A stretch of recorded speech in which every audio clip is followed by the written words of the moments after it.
দীর্ঘ অপেক্ষা শেষে অবশেষে শুরু হলো বিপিএল কেন্দ্রিক উত্তাপ।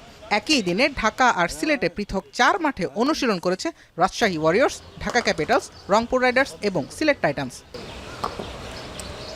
রাজশাহীর দ্বিতীয় দিনের অনুশীলনে ছিল বৈচিত্র্য। পাওয়ার হিটিংয়ে বিশেষ নজর রেখেছেন কোচ হান্নান সরকার।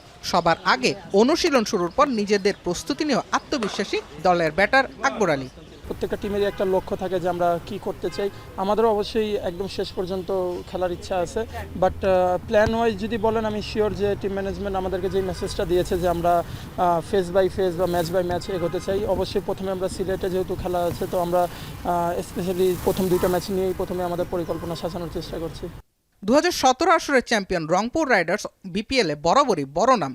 লিটন দাস, তাওহিদ হৃদয়ের মতো বিগ সাইনিং আছে 2026 আসরে। অনুশীলন সেশনের পর আত্মবিশ্বাসে ভরপুর রাইডার্স শিবির। আমাদের টিমে দেখেন এক্সপিরিয়েন্স প্লেয়ার আছে, তারপর যদি বলেন ইয়াং প্লেয়ারও আছে, তো সব মিলাই আলহামদুলিল্লাহ। আমার কি অ্যাবিলিটি সেটা আমি জানি, ওই অনুযায়ী টিমকে হেল্প করার চেষ্টা করব।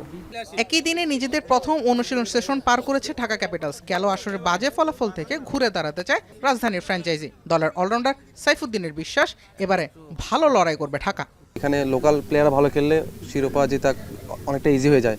ফরেন প্লেয়াররা এখন যেহেতু অনেক বেশি বাইরে ফ্র্যাঞ্চাইজি লিগ হচ্ছে, ওরা 1-2 দিন আগে আসে, টিমের সাথে অ্যাডজাস্ট করতে করতে ওরা আবার চলে যায়। তো সেক্ষেত্রে আমাদের লোকাল প্লেয়ারদের জন্য অনেক বেশি দায়িত্ব থাকবে। লোকাল প্লেয়াররা যদি নিজের সেরা দিতে পারে, তো ইনশাল্লাহ আমরা আমাদের ওদের শিরোপার কাছাকাছি যেতে পারবো। প্রস্তুতির অনেকটা সময় পেরিয়ে গেলেও অবশেষে মাঠে নেমেছে দলগুলো। দীর্ঘ অপেক্ষার পর বিপিএলও প্রথমবার আভাস দিল নিজেকে ফেরানোর।